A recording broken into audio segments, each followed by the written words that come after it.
Hi guys, and welcome to this video on the Gaia Arpeggiator. We have a lot of stuff to cover today, so without further ado, we will bring it up and show you what's going on. Right, so we have arpeggio here, and as you can see, we've got the grid set up for 16th, duration 80%, motive up. In step 1, and we have a single note here, and the motive is up. So in this particular mode, we are not using the phrases. The phrases fit down here into this. We are instead using up, as you can see. When we look at this motive screen, you can see that we have up and down, random, and phrase. Right, so it serves as a phrase playback where you just touch one note and it will play an entire phrase, and your phrase can be as high as this will go. Have as many steps. Basically, it's a step sequencer. We can go up to as many steps as we want,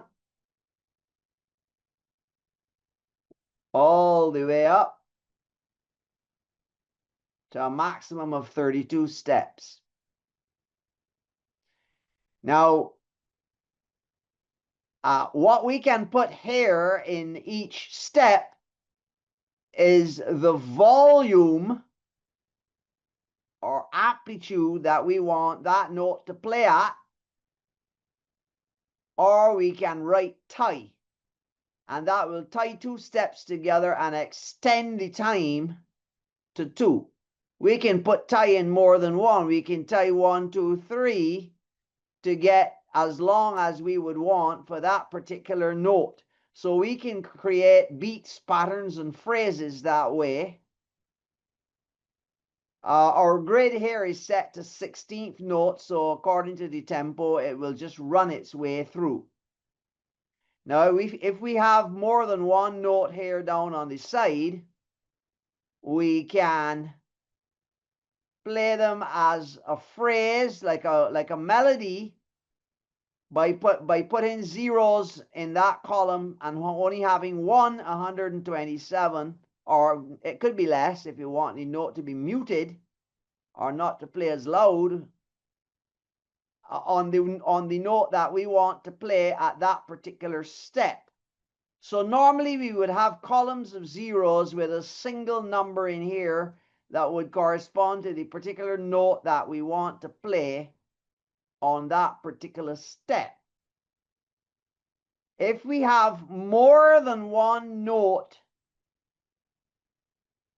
with a volume selected in here, the two notes will play together on that step as long as phrase is the selected motive. This phrase recorder or step recorder or whatever you want to call it here is not used on the other motifs. So this is why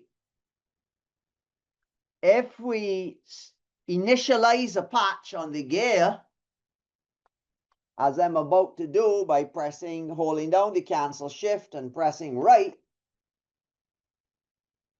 and then we have to click reload, you can see that that is the default. A single note. So if we want arpeggiated chords, all we have to do is to focus on the duration, whether we want them staccato or legato, and whether we want them up, down, or random. So those are the ones that we could look at first.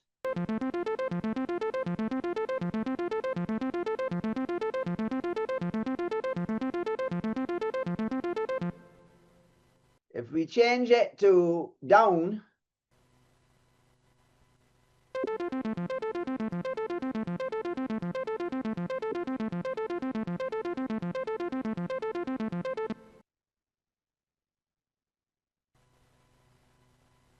that's up and down.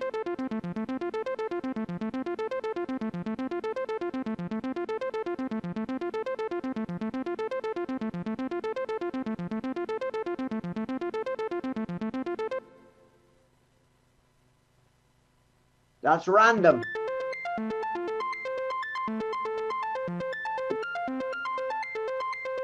Okay.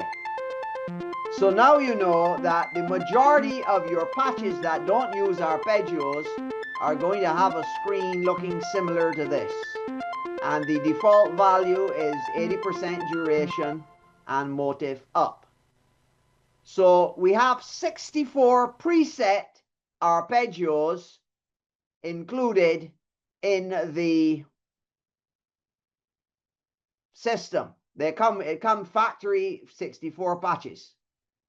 So let's take a look at some of the phrases now. The majority of those arpeggiator are phrases, because the first few, like from 1 to 5 or 1 to 6, go down the list up, down, and random, just like we did. And all the rest of your 64 preset arpeggios are not really arpeggios at all. They're phrases. Now, in most cases, the phrases, you're only going to be able to play a single note. And if you try to hold more than one note, it will default to either the lower or the upper note. And that exactly is also the meaning of these L and LH.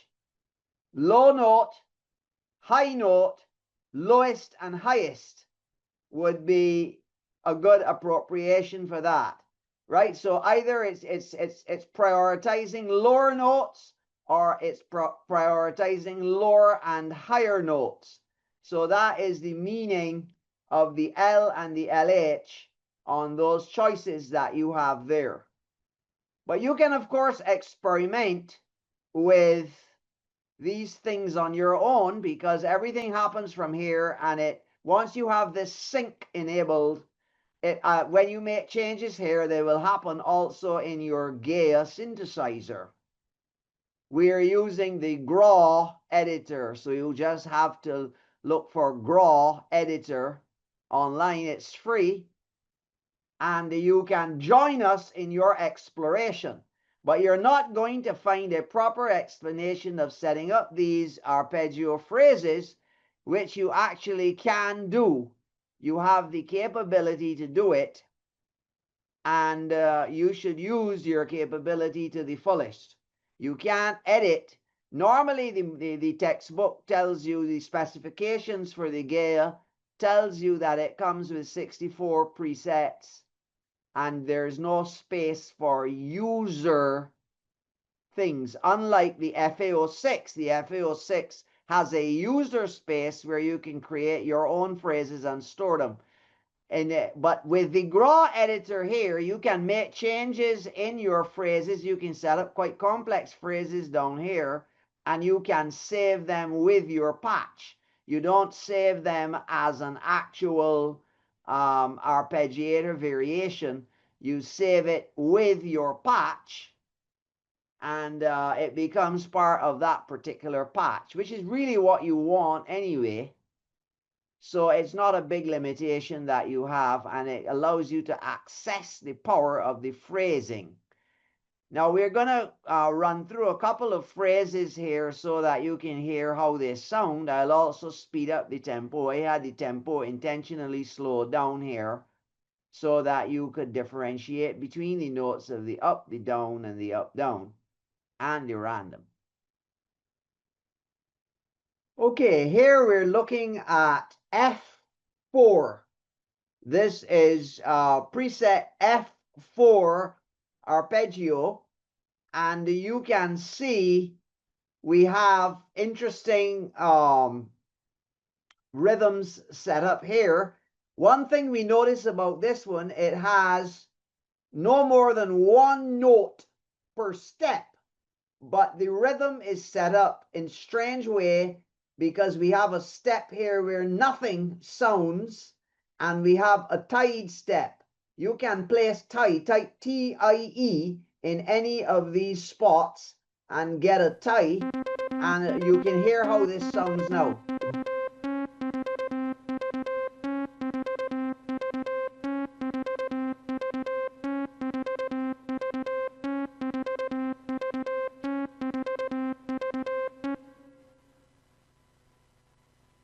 It's not a particularly useful pattern as far as I'm concerned, at least not with that tone, but I've just chosen a plain tone, just no reverb, no echo, no effects or nothing, just to highlight what we're trying to show you here. Now when we go up to F6, let's try F6. We've switched to F6 now, and we notice that this particular phrase type has several notes. We've got C, 2 C's, octave apart, and a G. So remember that the note itself that we use over here in the note column is not the exact note that's sung. We can start any key. It will do the transposition automatically. We could press a G, we can press an F, we can press a D, and it will do it in D instead of F. But basically we have a fifth, we have a root and a fifth, and then an octave higher over here, and we have it playing over here. We have all 3 of them sounding on one step, and the other steps have 2, and some steps have 1. Let's hear how this sounds.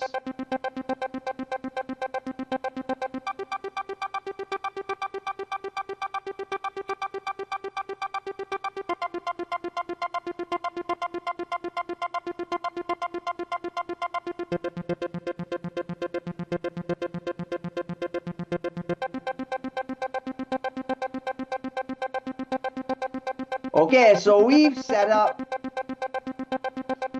have set it up in this way so that you can see that the chord sounds periodically and the rhythm is established, even though we don't have a single step with all zeros like we did. So we're not missing any steps, and we haven't used any ties. That one definitely has possibilities. I'll probably use that one in some future something or the other. But notice that motif is phrase. Now I'll tell you that for most of the embedded types, most of the embedded arpeggio types, we have 64 to choose from in the preset arpeggio types that come with the Gaia. Most of them are phrase. There's only about, only about 5 that handle the chords. It's a fairly simple arpeggiator. It's either doing phrases or it's doing this random up down thing, or down or up. So the first 5 are standard arpeggiation in bank A1, A2, A3, A4, and A5. They're just standard arpeggiation. And then everything else of the other 64 is fancy phrases. Phrases of different lengths and step lengths, and phrases with ties and space in between, zeros and everything. But I've basically showed you everything that you need to do to create your own. You can come over here on the note column and choose your notes. All you have to do is click it with your mouse, and then you can put in, I can go to what, C6. See, I can put in C6. And then I can just press tab and go from column to column. I can put in 64 there. And it's like a spreadsheet. And you can go over down and you can create all sorts of complicated phrases with multiple notes playing on one step, or a single note playing, or that step can be completely silent.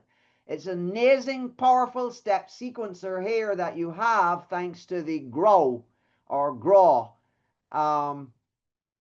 You know, this gentleman has done a wonderful thing for us by freeing up the software and giving us software. This software goes way beyond anything Roland offered the public.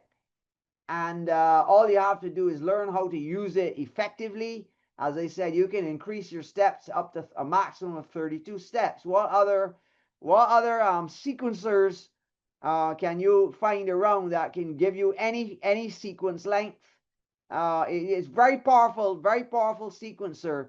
So between using this and the standard subtractive synthesis of the GAIA, I think you really have a bomb there, a bomb. I mean, nothing else can compare with it.